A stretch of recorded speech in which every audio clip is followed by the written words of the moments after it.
اپنے ایمان کی آب یاری کرے، اپنے ایمان کی آب یاری کرے، دل پہ اللہ کا خوف طاری کرے۔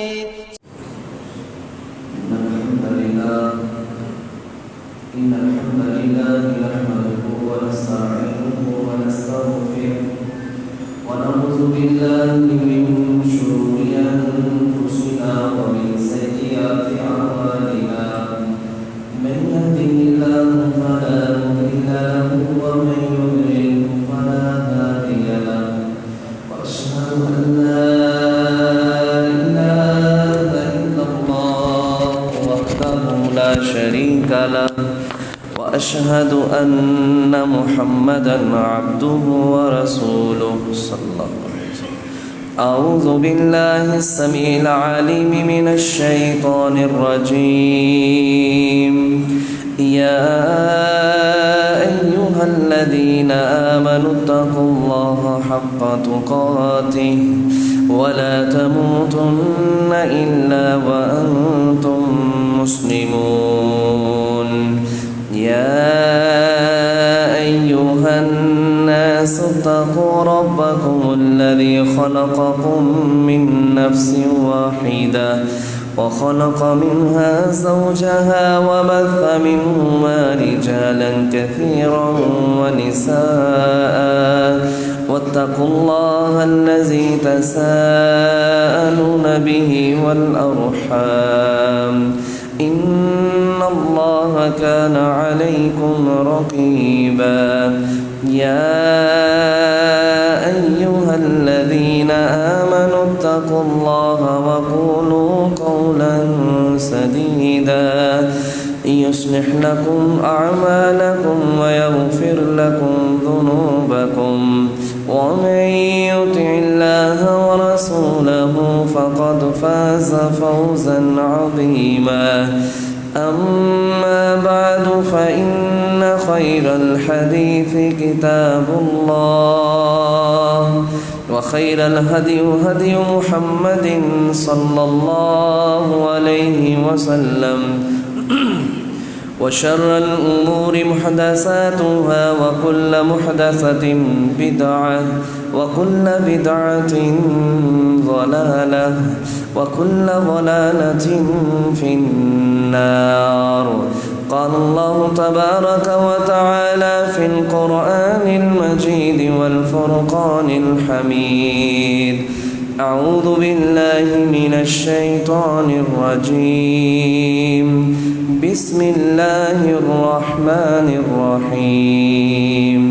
قل يا أيها الكافرون لا أعبد ما تعبدون ولا أنتم عابدون ما أعبد ولا أنا عابد ما عبدتم ولا أنتم عابدون ما أعبد، لكم دينكم ولي دين.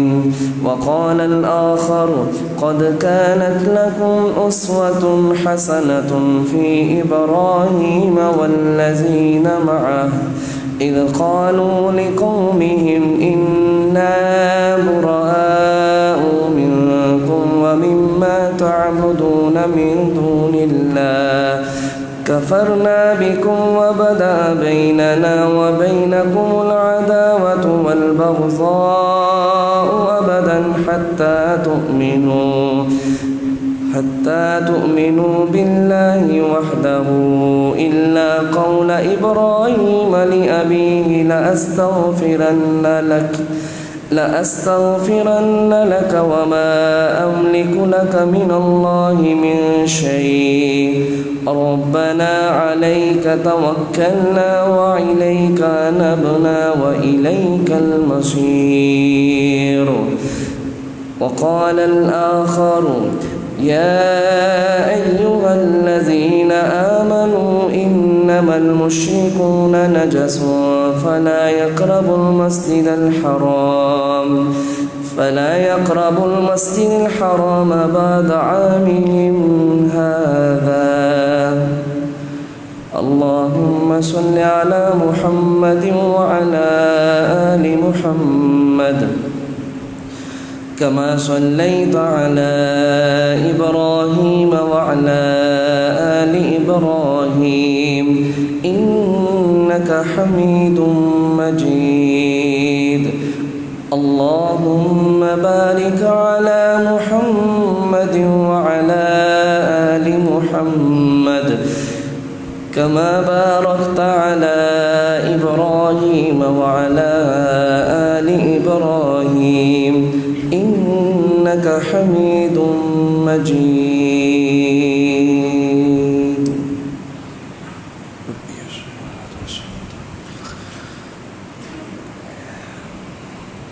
ہر قسم کی حمد و ثنا اللہ رب العالمین کے لیے جو ہمارا خالق اور مالک، مشکل کشا، حاجت روا ہے. درود و سلام امام الانبیاء، سید الانبیاء، خاتم النبیین جناب محمد رسول اللہ صلی اللہ علیہ وسلم کی ذات اقدس پر. حضرات محترم، روح زمین پر جہاں کہیں بھی خداوند کا نام لیا جاتا ہے، اللہ رب العالمین کی عبادت کی جاتی ہے، اسی زمین پر معبودان باطل کی بھی پرستش کی جاتی ہے. جس طرح رب ارض و سما والارض کے اوپر ایمان رکھا جاتا ہے، اسی طرح روح زمین کے اوپر ایسے لوگ بھی ہیں جو اس چیز کے منکر بھی ہوتے ہیں. جہاں اللہ کی عبادت کی جاتی ہے وہاں بتوں کی بھی عبادت کی جاتی ہے. اور یہ جو چیز ہے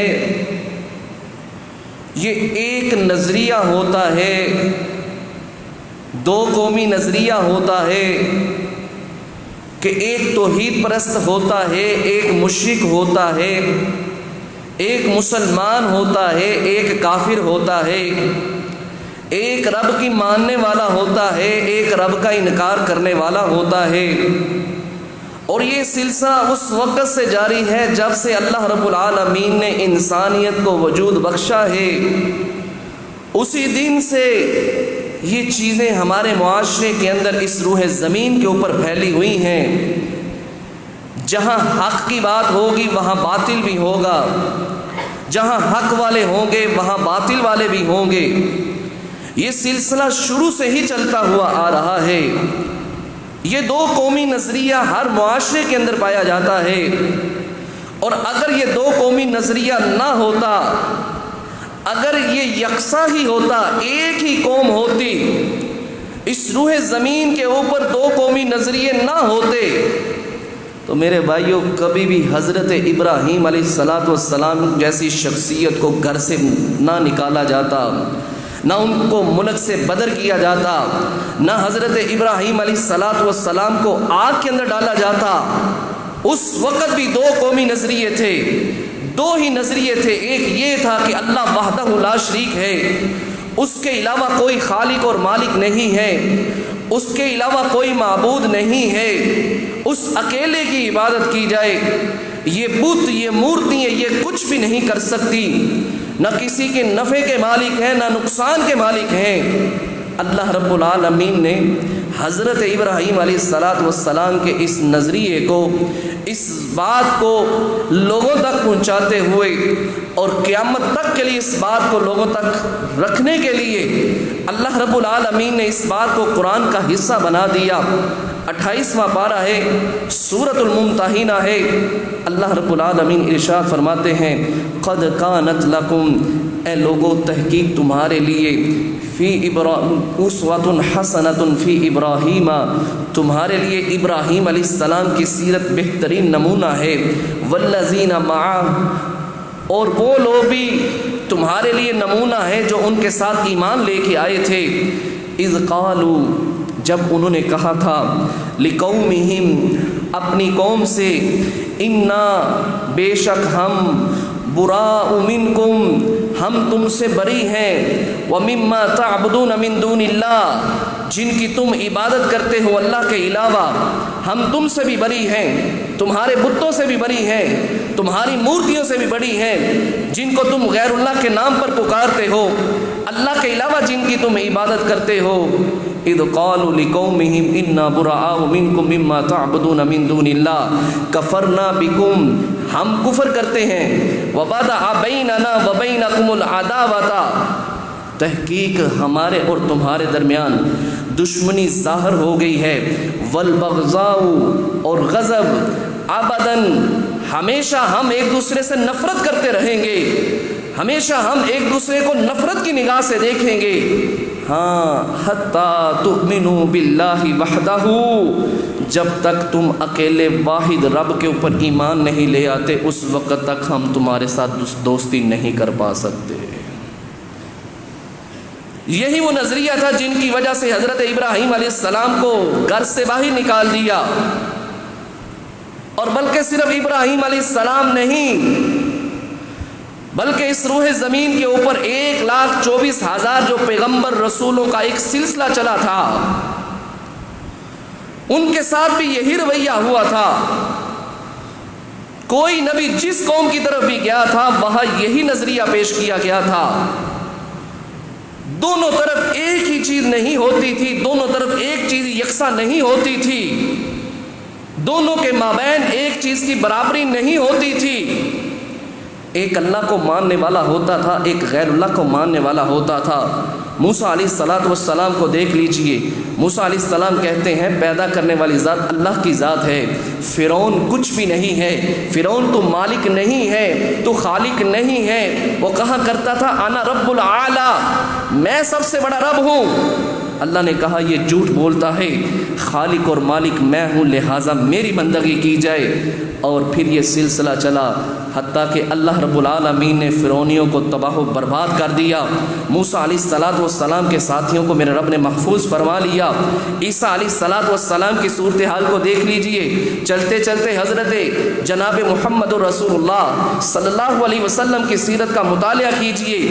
کیا ان کے چپکلش تھی کیا معاملہ تھا کیا کوئی وراثت کا معاملہ تھا کس بات کی دشمنی تھی. حضرت محمد صلی اللہ علیہ وسلم جیسی شخصیت انہوں نے پہلے کبھی نہیں دیکھی تھی. صادق اور امین کا لقب پانے والے.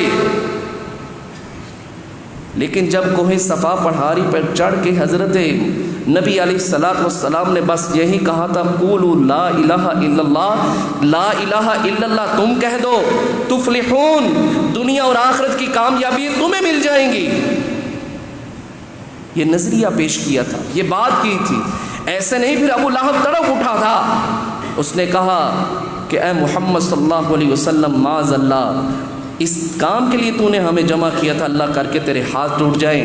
اللہ رب العالمین کو یہ بات پسند نہ آئی. رہتی دنیا تک کے لیے رب نے قرآن نازل کر دیا. فرمایا تبت یدا ابی لہب وتب ما اغنی عنہ مالہ وما کسب تیرے ہاتھ ٹوٹ جائیں تو محمد صلی اللہ علیہ وسلم کے متعلق ایسی بد زبانی کرتا ہے. کوئی معاملہ نہیں تھا کوئی اختلاف نہیں تھا. بس یہی ایک چیز تھی کہ خالق اور مالک پیدا کرنے والی ذات اللہ کی ذات ہے. تم غیر اللہ کی پوجا نہ کرو غیر اللہ کے سامنے نہ جھکو. سارے اکٹھے ہو کے آئے تھے نا نبی علیہ السلام کے پاس. محمد صلی اللہ علیہ وسلم چلو مل بیٹھ کے بات کر لیتے ہیں کوئی ایسی راہ درمیانی نکال لیتے ہیں جس سے یہ ہمارے اختلافات ختم ہو جائیں ہمارے نظریے ایک ہو جائیں ہماری برابری ہو جائے کوئی کسی سے نفرت نہ کرے ایک دوسرے کے ساتھ مل جل کے بیٹھتے ہیں. ایک دن تم ہمارے معبودوں کی عبادت کر لو ایک دن ہم تمہارے معبودوں کی عبادت کر لیں گے. اگر ہمارے معبود بہتر ہوئے تو تمہیں وہ اچھے کاموں سے نوازیں گے اور اگر تیرا معبود بہتر ہوا تو ہم بھی اسی خیر کے اندر داخل ہو جائیں گے۔ نبی علیہ الصلوۃ والسلام نے فرمایا میں اس وقت تک کچھ نہیں کہہ سکتا جب تک خالق اور مالک کی طرف سے مجھے آرڈر نہیں آ جاتا۔ ابھی نبی علیہ السلام اسی مقام پہ بیٹھے تھے، رب ارض و سما نے فوراً یہ قرآن نازل کر دیا، فرمایا کہہ دیجئے قل یا ایھا الکافرون، اے کافرو لا اعبد ما تعبدون ولا انتم عابدون ما اعبد، جس کی تم عبادت کرتے ہو میں محمد صلی اللہ علیہ وسلم عبادت نہیں کروں گا، جس کی میں عبادت کرتا ہوں اس کی تم عبادت نہیں کرے گے۔ انا عابد ما عبدتم ولا انتم عابدون ما اعبد، اللہ نے پھر کہا کہہ دیجئے جس کی میں عبادت کرتا ہوں اس کی تم نہیں کرو گے، جس کی تم عبادت کرتے ہو اس کی میں نہیں کروں گا۔ لکم دینکم ولی دین، تمہارے لیے تمہارا دین اور میرے لیے میرا دین ہے، کوئی کمپرومائز نہیں ہے۔ یہی نظریہ تھا جس نظریے کو لے کے نبی علیہ الصلوۃ والسلام چلے تھے۔ نبی علیہ الصلوۃ والسلام نے طائف والوں جا کے دعوت دی، اللہ اکبر، یہی دعوت دی تھی نا کہ لوگوں کلمہ پڑھ لو، مسلمان ہو جاؤ، کامیابی مل جائے گی، غیر اللہ کی عبادت نہ کرو، غیر اللہ کچھ بھی نہیں کر سکتے۔ کیسا انہوں نے استقبال کیا، نبی علیہ الصلوۃ والسلام کو پتھر مارے گئے، نبی علیہ الصلوۃ والسلام کا استہزاء کیا گیا، آپ صلی اللہ علیہ وسلم کا اتنا خون بہا تھا کہ نبی علیہ الصلوۃ والسلام کے جوتے بھی خون کی وجہ سے آپ کے پاؤں کے ساتھ چپک گئے تھے، اور نبی علیہ الصلوۃ والسلام بے ہوش پڑے تھے باغ کے اندر۔ جب آنکھ کھلی تو اوپر دیکھا تو ایک بادل تھا، ایک سائبان تھا، نبی علیہ السلام نے اوپر دیکھا تو حضرت جبرائیل علیہ الصلوۃ والسلام سایہ کیے ہوئے تھے۔ کہا اللہ کے نبی صلی اللہ علیہ وسلم یہ میرے پاس پہاڑوں کا فرشتہ آیا ہے، اگر آپ اجازت دیں، ان ظالموں نے جو آپ کے ساتھ رویہ اختیار کیا ہے، اگر آپ اجازت دیں یہ پہاڑوں کا فرشتہ ان دو پہاڑوں کے درمیان اس قوم کو کچل ڈالے گا، اس قوم کو تباہ و برباد کر دے گا۔ تو نبی علیہ الصلوۃ والسلام نے فرمایا نہیں، ان کو کچھ نہیں کہنا، ان کو پتہ نہیں کہ میں نبی ہوں، ان کی قوم سے، ان کی پشتوں سے ضرور ایسے لوگ کھڑے ہوں گے جو دین کی سربلندی کے لیے کام کریں گے۔ کیا قصور تھا نبی صلی اللہ علیہ وسلم کا، کیا اختلاف تھا، کیا مطالبہ تھا، ایک ہی نظریہ تھا کہ برابری نہیں، ایسا نہیں ہو سکتا۔ ابو جہل کیوں دشمن بنا تھا، ابو لہب کیوں دشمن بنا تھا، عتبہ شیبہ یہ کیوں دشمن بنے تھے؟ یہ اتنا ظالم اور بدبخت انسان تھا۔ نبی مکرم صلی اللہ علیہ وسلم حرم کے اندر آ کے عبادت کیا کرتے تھے۔ ایک دن اپنی پارٹی مجلس کے اندر آ کے کہتا ہے ان لوگوں کیا تمہارے سامنے محمد صلی اللہ علیہ وسلم اس حرم کے اندر آ کے عبادت کرتے ہیں؟ کہنے لگے ہاں ہمارے سامنے آ کے عبادت کرتے ہیں۔ کہنے لگا مجھے لات اور عزا کی قسم ہے اگر میرے سامنے محمد صلی اللہ علیہ وسلم نے آج تک کبھی بھی عبادت کی ہوتی نا تو میں ضرور رون ڈالتا اپنے پاؤں کے ساتھ، معاذ اللہ۔ اللہ کی کرنی ایسی، تھوڑی دیر بعد نبی علیہ الصلوۃ والسلام عبادت کرنے کے لیے حرم کے اندر تشریف لے آئے۔ نبی علیہ الصلوۃ والسلام نماز کے اندر تھے، آپ صلی اللہ علیہ وسلم سجدے کی حالت میں گئے تو یہ ظالم بڑا اور نبی علیہ الصلوۃ والسلام کے جسم مبارک کے اوپر، آپ کی گردن کے اوپر پاؤں رکھنے کی اس نے نازیبا سازش کرنے کی کوشش کی۔ اللہ اکبر، جیسے ہی یہ قریب گیا تو ایسے ہاتھ کرتا ہوا پیچھے کی طرف بھاگ رہا تھا تو دیکھنے والوں نے کہا ابو جہل تو بڑا شیر بن کے گیا تھا، تو بڑے دعوے کر کے گیا تھا میں ایسے کر دوں گا، تو کیا ہوا ہے؟ اللہ اکبر، کہنے لگا میں جب قریب گیا تو میں نے دیکھا کہ خندق کی آگ کی خندقیں ہیں اور فرشتے وہاں کھڑے ہیں۔ نبی علیہ الصلوۃ والسلام نے فرمایا اگر یہ ظالم ایک قدم اور بڑھا لیتا تو اللہ کے بھیجے ہوئے فرشتے اس کو پارا پارا اس کا جسم کر دیتے، اس کو ریزہ ریزہ کر دیتے، اس کو تباہ و برباد کر دیتے۔ یہ اللہ کی پکڑ سے بچ گیا ہے، اگر آئندہ اس نے ایسی کوئی حرکت کی تو اللہ اس کو ضرور تباہ و برباد کرے گا۔ کیا کہا تھا نبی الاسلام نے اس کو، اس ظالم کو نبی الاسلام نے کیا کہا تھا؟ بس یہی کہا تھا نا کہ لا الہ الا اللہ کہہ دو، یہی تو نظریہ تھا جس کی بنیاد پر اللہ رب العالمین نے قرآن قرآن کے اندر ارشاد فرمایا یا ایھاالذین آمنوا انما المشرکون نجس فلا یقربوا المسجد الحرام بعد عامہم ھذا. یہ بات یاد رکھو مسلمانوں، مشرک پلید ہے، اس کے نہ ساتھ تم بیٹھ سکتے ہو، نہ اس کے ساتھ کھانا پینا کر سکتے ہو، نہ اس کی تم ہمدردی کر سکتے ہو. وہ اللہ کے نزدیک ایک پلید انسان ہے، ایک نجس جسم ہے. فرمایا آئندہ کے بعد مسجد حرام انہوں نے بنائی ہے، مسجد حرام کی جگہ انہوں نے وقف کی ہے، سب کچھ انہوں نے کیا ہے، لیکن میں اللہ رب العالمین اعلان کرنے لگا ہوں ان کی بدنیتوں کی وجہ سے، ان کے اللہ کے ساتھ شرک کرنے کی وجہ سے، ان کی پلیدگی کی وجہ سے میں کہتا ہوں کہ آئندہ کے بعد ان میں سے کوئی بھی مسجد حرام کے قریب نظر بھی نہیں آنا چاہیے. یہی نظریہ لے کے نبی صلی اللہ علیہ وسلم چلے تھے، اور کوئی اختلاف نہیں تھا، کوئی وراثت کا مسئلہ نہیں تھا، کوئی جانی دشمنی بھی نہیں تھی، کوئی اور بھی لینے دینے کا معاملہ نہیں تھا.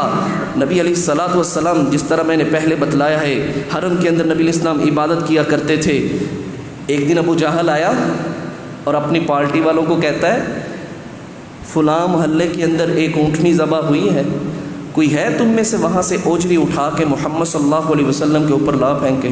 اللہ اکبر. ایک لانتی بڑا تیز تراز درمیان میں بیٹھا ہوا تھا، عقبہ بن ابی معیط، کہتا میں کروں گا، بھاگتا ہوا گیا. اللہ اکبر. عبداللہ بن مسعود رضی اللہ تعالیٰ عنہ یہ سارا منظر دیکھ رہے تھے. کہتے میں اس وقت چھوٹا بچہ تھا اور میں اپنے ایمان کو چھپائے ہوئے تھا، اگر میں کوئی ایسی حرکت کرتا تو ان ظالموں نے مجھے جان سے ختم کر دینا تھا. کہتے ہیں اس نے جا کے اس اوجری کو اٹھایا، نبی صلی اللہ علیہ وسلم سجدے میں گئے، آپ صلی اللہ علیہ وسلم کے سر مبارک پہ لا کے اس نے اوجری رکھ دی. اللہ اکبر. نبی صلی اللہ علیہ وسلم سے ساری نہ اٹھایا جائے، بڑی وزنی تھی، کندھوں کے اوپر بھی اس کا وزن اور آپ کے سر مبارک کے اوپر بھی اس کا وزن. نبی صلی اللہ علیہ وسلم نے بڑی کوشش کی لیکن نہیں نبی الاسلام سے یہ وہ ہل پائی. عبداللہ بن مسعود فرماتے ہیں میں بھاگتا ہوا نبی الاسلام کے گھر میں گیا، دستک دی تو آپ کی چھوٹی بیٹی فاطمہ باہر آئی. میں نے کہا تیرے بابا کی حالت بڑی خراب ہے، بھاگتی ہوئی آؤ. بھاگتی ہوئی آئی، نبی صلی اللہ علیہ وسلم کے چہرہ انور سے چھوٹے چھوٹے ننھے ہاتھوں سے اس اوجری کو ہٹاتی ہیں اور اپنے چھوٹے کپڑے سے جو سر کے اوپر لیا ہوا تھا اپنے پیارے بابا کا منہ صاف کرتی ہیں اور ساتھ کہتی ہیں اللہ کے نبی صلی اللہ علیہ وسلم اے ابا جان ان بدبختوں کے لیے بد دعا ہی کر دیجئے جن ظالموں نے آپ کے ساتھ یہ گنونا کھیل کیا ہے. اللہ کے نبی صلی اللہ علیہ وسلم کچھ ایسی صورتحال اختیار کیجئے. عبداللہ بن مسعود فرماتے ہیں میں وہاں ہی بیٹھا دیکھ رہا تھا، نبی صلی اللہ علیہ وسلم نے جس کافر کا نام لے کے بد دعا کی تھی بدر کے مقام پہ سارے قتل ہوئے پڑے تھے اور ان کی لاشوں کو گھسیٹتے ہوئے لوگوں نے گندے بدر کے کنویں کے اندر پھینکا تھا. کیوں مارے کھائی تھی نبی صلی اللہ علیہ وسلم نے؟ کیوں یہ سارے ظلم سہے تھے؟ صرف نبی صلی اللہ علیہ وسلم نے اس نظریے کے لیے یہ سب کچھ نہیں کیا تھا، صحابہ اکرام رضوان اللہ علیہ اجمعین نے بھی بڑی قربانیاں دی تھی. ابوبکر صدیق رضی اللہ تعالیٰ مسجد حرام کے صحن کے اندر کھڑے ہو کے لوگوں کو دعوت و تبلیغ کا کام کر رہے ہیں. لوگوں نے پکڑا، اتنا مارا کہ ان کی شناخت ہی ختم ہو گئی، چہرے سے معلوم ہی نہیں ہوتا تھا کہ یہ ابوبکر ہے کہ کوئی اور انسان ہے. عبداللہ بن مسعود رضی اللہ تعالیٰ کو منع کیا نبی الاسلام نے، فرمایا عبداللہ اونچی آواز سے قرآن نہ پڑھنا، یہ ظالم اللہ کے باغی اللہ کے دشمن یہ نہیں چھوڑیں گے.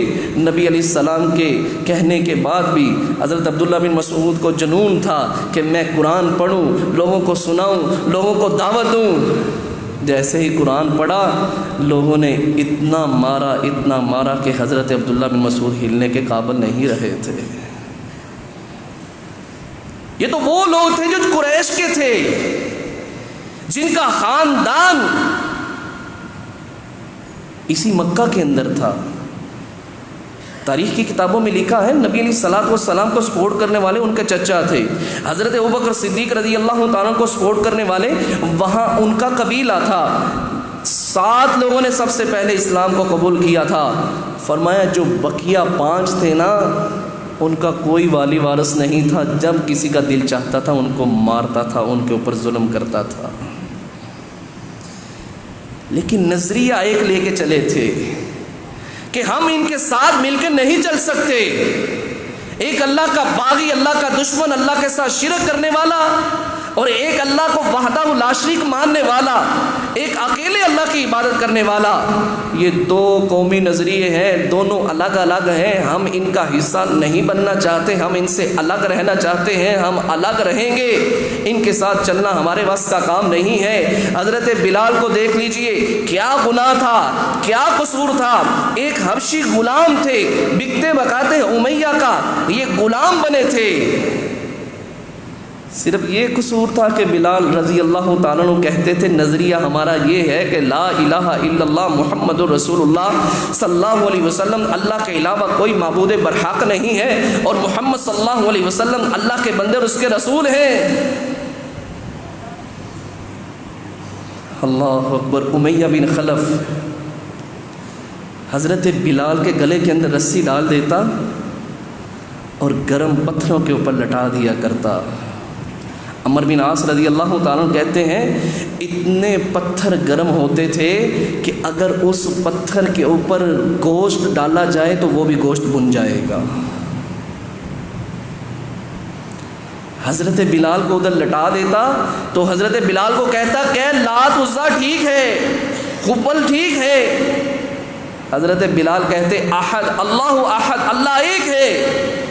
کہتے اس کو مزید غصہ آتا، اس گلے کے اوپر پاؤں رکھ کے حضرت بلال رضی اللہ تعالیٰ عنہ کو زور کا مکہ مارتا. حضرت بلال بے ہوش ہو جاتے، پھر ہوش میں آتے تو پھر کہتا کیا کہنا ہے. حضرت بلال کہتے احد، اللہ احد. اور حضرت بلال کہتے ہیں میرے اوپر ایسے بھی دن گزرے ہیں کہ ایک دن اور رات مجھے مسلسل پیاسا رکھا گیا اس وجہ سے کہ تو احد احد کیوں کہتا ہے. اللہ اکبر. آل یاسر کو دیکھ لیجئے، آل عمار کو دیکھ لیجئے. نبی علیہ السلام آل یاسر کے پاس سے گزرے، فرمایا صبر کرو، ان موعدکم الجنہ، اللہ رب العالمین نے تمہارے لیے جنت بنائی ہے. حضرت سمیہ ہے، ان کی والدہ ہے، ان کے شوہر ہیں، حضرت یاسر کی زوجہ ہیں، اور حضرت یاسر ان کے خامد ہیں. ظالم ابو جہل نے سمجھایا کہ بے دین ہو جاؤ، کلمہ چھوڑ دو. حضرت سمیہ کہتی ہے میں نہیں چھوڑوں گی. ظالم نے نیزہ پکڑا اور حضرت سمیہ کی شرمگاہ کے اندر مارا اور حضرت سمیہ شہید ہو گئی. اسلام کے اندر یہ پہلی شہیدہ تھی. حضرت سمیہ کے خامد کے اوپر ظلم کیا، یاسر کے اوپر، وہ بھی شہید ہو گئے. کس بات کی وجہ سے؟ کیا قصور تھا ان کا؟ صرف ایک ہی بات تھی کہ لا الہ الا اللہ، اللہ کے علاوہ کوئی معبود برحق نہیں ہے. حضرت خباب رضی اللہ تعالیٰ کو دیکھ لیجئے. حضرت خباب رضی اللہ تعالیٰ عنہ جب کلمہ پڑھ لیا، اللہ اکبر، آگ لگا کے انگارے جلائے جاتے ہیں. حضرت خباب رضی اللہ تعالیٰ عنہ کو ان انگاروں کے اوپر لٹا دیا جاتا اور سینے کے اوپر وزنی پتھر رکھ دیا جاتا کہ حضرت خباب ہل نہ پائیں. جسم کی چربی پگھلتی تو ان کوئلوں کو ٹھنڈا کیا کرتی تھی. حضرت عمر بن خطاب رضی اللہ تعالیٰ عنہ وقت کے خلیفہ بن گئے، امیر المومنین بن گئے. تو حضرت خباب رضی اللہ تعالیٰ عنہ ایک دن حضرت عمر بن خطاب کے پاس بیٹھے ہوئے تھے اور کہنے لگے امیر المومنین اپنا ذرا ہاتھ تو پکڑائیے گا. حضرت امیر المومنین نے اپنا ہاتھ پکڑایا اور اپنی کمر کے اوپر لگوایا. امیر المومنین ذرا میری کمر کو چیک کیجئے. اللہ اکبر. کمر کے اندر چھوٹے چھوٹے گڑھے پڑے ہوئے تھے. امیر المومنین کہتے ہیں خباب یہ کیا مسئلہ ہے پیچھے؟ حضرت خباب کی آنکھوں کے اندر آنسو تھے اور کہنے لگے امیر المومنین یہ اس وقت کی بات ہے جب میں نے اسلام کو قبول کیا تھا. میرا مالک مجھے کوئلوں کے اوپر لٹا دیا کرتا تھا، میرے اوپر وزنی پتھر رکھ دیا کرتا تھا، میرے جسم کی چربی پگھلتی تھی تو یہ کوئلے ٹھنڈے ہوا کرتے تھے. اللہ اکبر. یہ تھا دو قومی نظریہ. اس دو قومی نظریے کو نبی علیہ الصلوۃ والسلام لے کر چلے تھے کہ قوم ایک ہو اور وہاں اللہ کا عقیدہ شرک ہو اور ایک عقیدہ توحید ہو، دونوں اکٹھے نہیں رہ سکتے۔ اور یہی میرے بھائیوں نظریہ 23 مارچ 1940 کو بھی ہمارے بڑوں نے پیش کیا تھا کہ دو قومی نظریہ یہ ہے کہ ایک خداوند کی عبادت کرنے والا اور ایک انسان ہر ایک کو معبود ماننے والا، یہ دونوں اکٹھے اور برابر نہیں ہیں۔ ایک گائے کو ذبح کرنے والا اور ایک گائے کی پوجا کرنے والا، غلاظت کھانے والا، پیشاب پینے والا، ہم اکٹھے نہیں رہ سکتے۔ مسجد و محراب کا جو وارث ہے اور ایک صنم خانے کا جو خادم ہے، فرمایا یہ دونوں اکٹھے نہیں رہ سکتے۔ آب زمزم کا طہور پانی اور گنگا کا پانی برابری اختیار نہیں کر سکتا۔ ہم زندہ قوم ہیں، ہم پاکستان بنا کے رہیں گے۔ اور محمد علی جناح رحمہ اللہ نے یہ نعرہ لگایا تھا 1940، اور اس سے پہلے جب قرارداد منظور ہوئی تھی اس وقت یہ کہا تھا کہ پاکستان کا مطلب کیا؟ لا الہ الا اللہ، بن کے رہے گا پاکستان، لے کے رہیں گے پاکستان۔ اور اس وقت بھی اسی بنیاد کے اوپر یہ پاکستان حاصل کرنے کی کوشش کی گئی تھی۔ اسی پاکستان کو حاصل کرنے کے لیے جس کی بنیاد لا الہ الا اللہ تھی، لاکھوں جانوں کو ضائع کروایا گیا، لاکھوں شہداء نے اپنی قربانیاں دی اس مٹی کی خاطر، لاکھوں شہداء نے اپنا خون دے کے اس کو رنگین کیا ہے۔ اس وطن کے لیے لاکھوں نوجوان لڑکیوں نے اپنی عزت کو گنواتے ہوئے نہروں کے اندر، دریاؤں کے اندر، کنووں کے اندر چھلانگیں لگائی تھی، صرف اسی بنیاد پر کہ پاکستان ایک آزاد ریاست ہمیں ملنی چاہیے، ایسا ملک ملنا چاہیے، ایسا ریاست ملنی چاہیے جس کے اندر قال رسول اللہ صلی اللہ علیہ وسلم، جب ہم آزاد آنا، جہاں ہم رہ کر اللہ اور اس کے رسول کی عبادت کر سکیں، جہاں ہم اکیلے رہ سکیں، جہاں کہیں یہ دوسری قوم نہ ہو جو اللہ کے ساتھ شرک کرنے والی ہے، اللہ کی باغی ہے، اللہ کی بغاوت کرنے والی ہے، اللہ کی نافرمان ہے، ہمارے قرآن کو جھٹلانے والی ہے، ہمارے رب کو اکیلا نہیں مانتی، ہمارے نبی کو نبی نہیں مانتی۔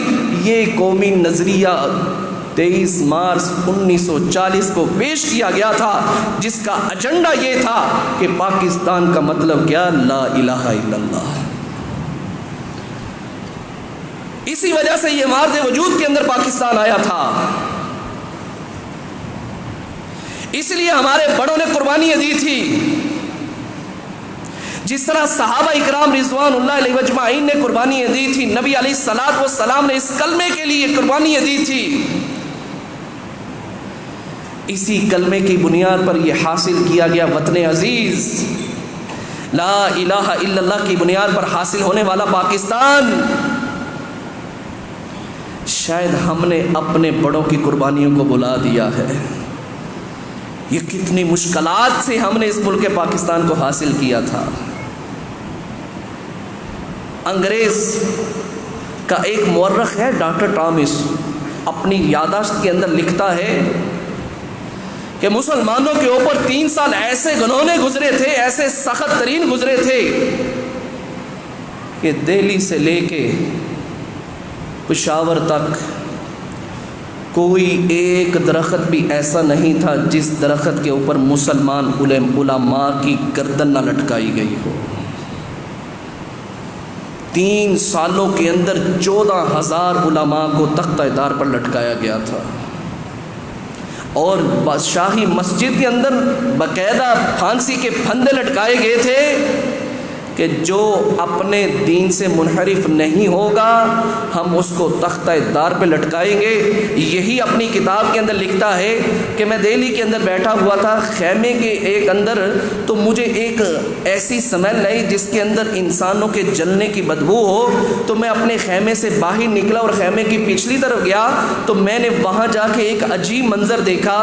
40 کے قریب علماء ہیں، ان کے کپڑے اتروا دیے گئے ہیں، ان کے بازو اور بازو اور ہاتھوں کو اور پاؤں کو باندھا ہوا ہے، باندھ کر ان کو آگ کے اندر ڈال دیا گیا ہے اور وہ جل رہے ہیں۔ پھر 40 اور لوگوں کو لایا گیا، علماء کو لایا گیا اور ان کے بھی کپڑے اتروا دیے گئے، ان کے بھی بازوؤں کو اور پاؤں کو باندھا گیا۔ اور ایک ان میں سے جرنل بولا، کہنے لگا مولویو اگر تم بھی باز نہ آئے، جو ان لوگوں کا حشر ہو رہا ہے وہی حشر تمہارا ہوگا۔ لیکن انہوں نے کہا اللہ کے حضور جان دینا گوارا کر لیں گے لیکن اللہ کے دین کو نہیں چھوڑیں گے۔ اتنے ہمارے بڑوں نے ظلم و سہے ہیں اس پاکستان کو حاصل کرنے کے لیے، لیکن آج اس ہمارے وطن عزیز کے ساتھ کیا کچھ نہیں ہو رہا۔ جو بھی آتا ہے لوٹنے کے لیے آتا ہے، جو بھی آتا ہے اس وطن عزیز کو ڈبونے کے لیے آتا ہے۔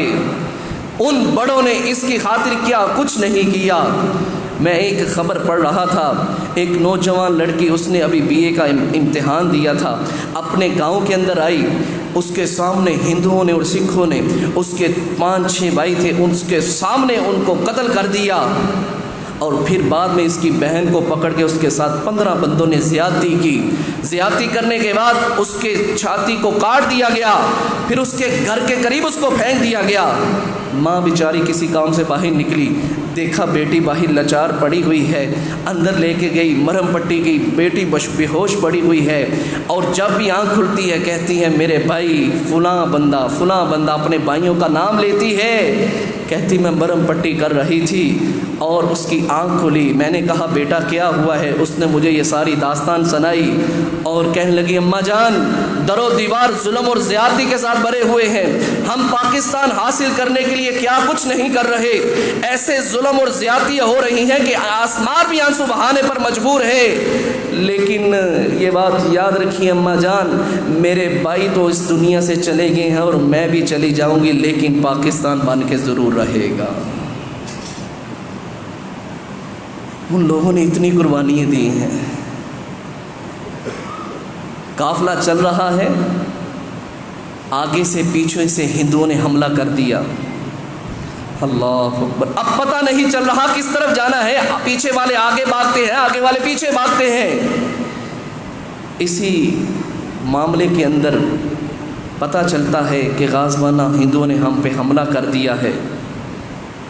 70 کے قریب نوجوان لڑکیوں نے اپنے آپ کو کانجی کے نہر کے پل کے اوپر چڑھ کے اپنے آپ کو نہر کے اندر چھلانگ لگانے پہ مجبور کیا کہ اگر ہم ان کے ہاتھوں لگ گئی تو پاک وطن کی بیٹیوں کے اوپر کوئی داغ نہ لگ جائے۔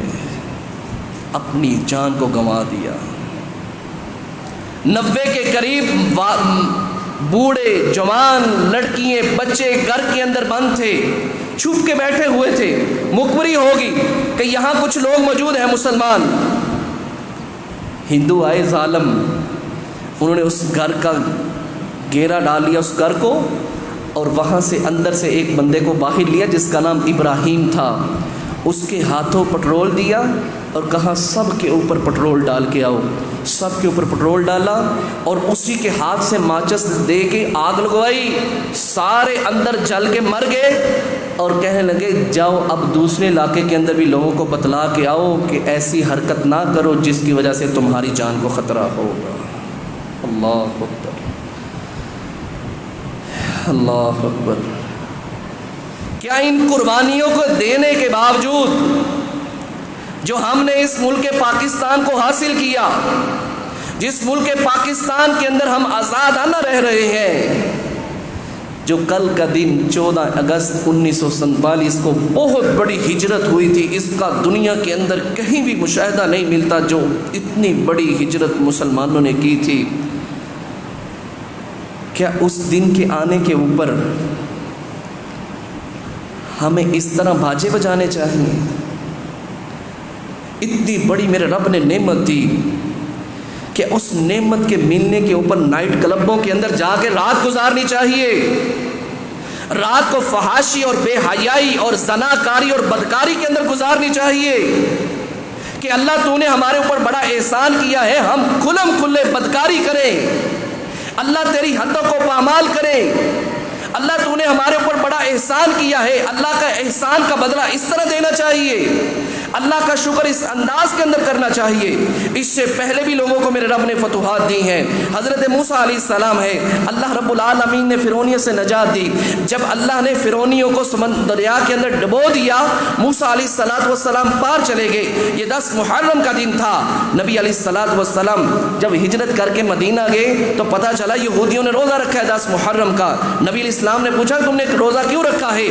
کہنے لگے اس دن اللہ رب العالمین نے موسیٰ علیہ السلام کو اور ان کے حواریوں کو فتح نصیب کی تھی، آزادی عطا فرمائی تھی، اس لیے آج ہم نے روزہ رکھا ہے شکرانے کے طور پہ۔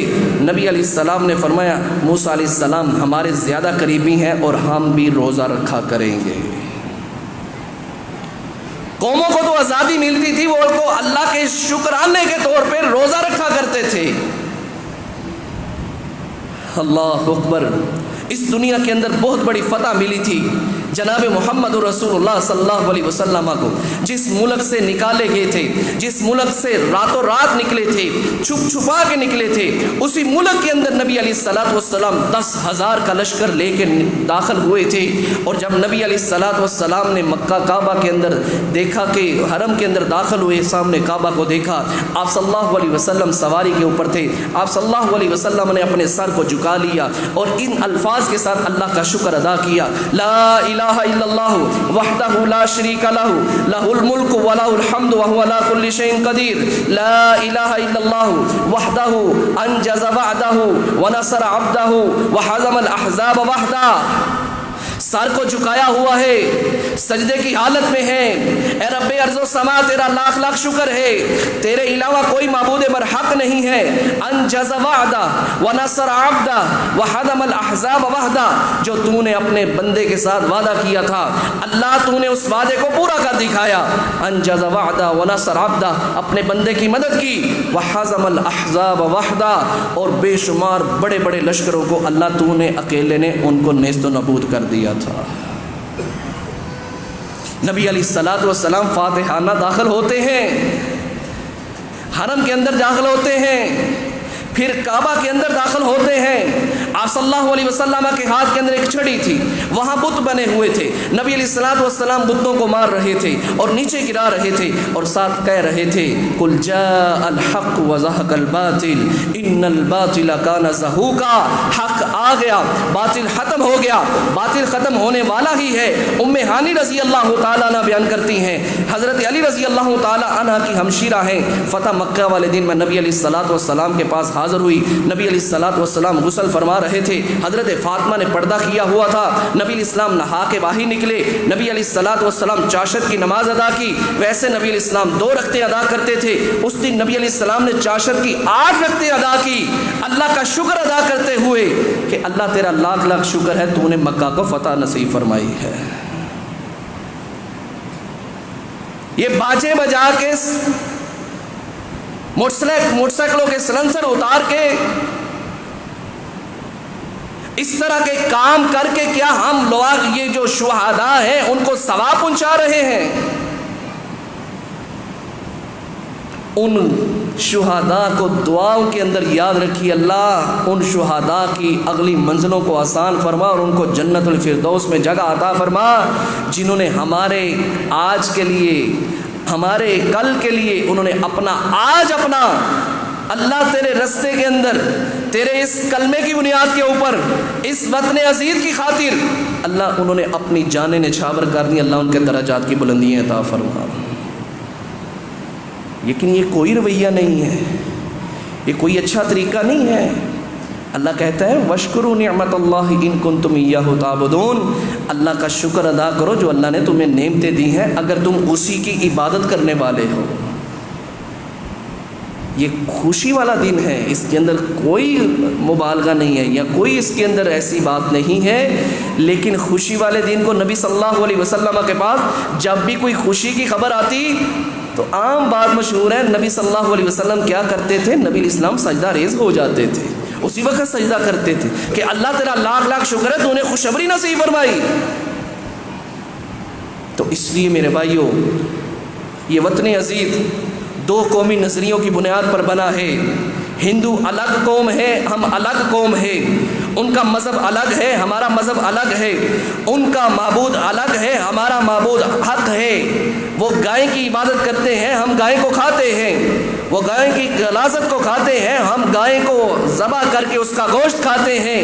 یہ ساری چیزیں دیکھ کے اس وقت مسلمانوں نے یہ نعرہ لگایا تھا کہ دو قومی نظریے، یہ دونوں قومیں آپس میں اکٹھی نہیں رہ سکتی تھی۔ میرے بھائیوں کیا پڑی تھی ان لوگوں کو؟ ان کی جائیدادیں وہاں تھیں، ان کے اہل و عیال وہاں تھے، ان کے مکانات خوبصورت وہاں تھے، ان کے کاروبار وہاں تھے، ان کی عزت شہرت وہاں تھی، لیکن یہ سب کچھ کیا تو ہمارے لیے کیا، اور اس کلمے کی بنیاد پہ کیا کہ پاکستان کا مطلب کیا؟ لا الہ الا اللہ۔ اس پاکستان کی خاطر اور ہماری مستقبل کے لیے کہ ہم تو نہیں رہیں گے، لیکن بعد میں جو ہمارے مستقبل کے لوگ آئیں گے، قوم آئے گی، وہ تو آزادانہ رہ کے اللہ کی عبادت کر سکے۔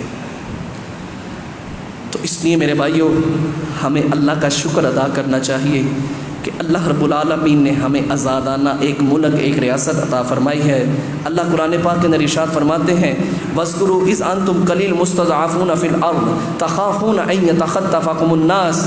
لوگو، اے اہل مکہ، یاد کرو جب تم بہت کمزور تھے اور تم اس بات سے ڈرتے تھے کہ کہیں تم اچک نہ لیے جاؤ مال کے لحاظ سے، جان کے لحاظ سے۔ اللہ فرماتے ہیں فَآوَاكُمْ، ہم نے تمہیں جگہ دی، وَأَيَّدَكُمْ بِنَصْرِهِ، اور ہم نے تمہاری مدد کی، وَرَزَقَكُم مِّنَ الطَّيِّبَاتِ لَعَلَّكُمْ تَشْكُرُونَ، ہم نے تمہیں پاکیزہ رزق دیا۔ مقصد کیا تھا پیچھے؟ لَعَلَّكُمْ تَشْكُرُونَ، تاکہ تم اس کے شکر گزار بندے بن جاؤ۔ اس لیے اللہ نے ہمیں یہ بہت بڑی نعمت دی ہے۔ 14 اگست 1947 کو یہ بڑی ہی جانیں اللہ کی آفرین پہنچی ہیں، اللہ کے رستے میں قربان ہوئی ہیں، تو اس پاکستان کو انہوں نے یہاں تک پہنچایا ہے۔ دعا کیجئے اللہ ہمارے اس وطن عزیز کو تا قیامت آباد اور شاداب رکھے۔ جو اس ملک کی طرف سازشیں کر رہے ہیں اللہ ان کو تباہ و برباد فرمائے، جو اس ملک کے دشمن ہیں اللہ ان کو بھی تباہ و برباد فرمائے۔ اس پاکستان کے اندر میرا رب خوشحالی لائے، اللہ ہر طرح کے فتنوں سے، آزمائشوں سے اللہ ہمارے اس وطن عزیز کو محفوظ فرمائے۔ آمین۔ وما علینا الا البلاغ المبین۔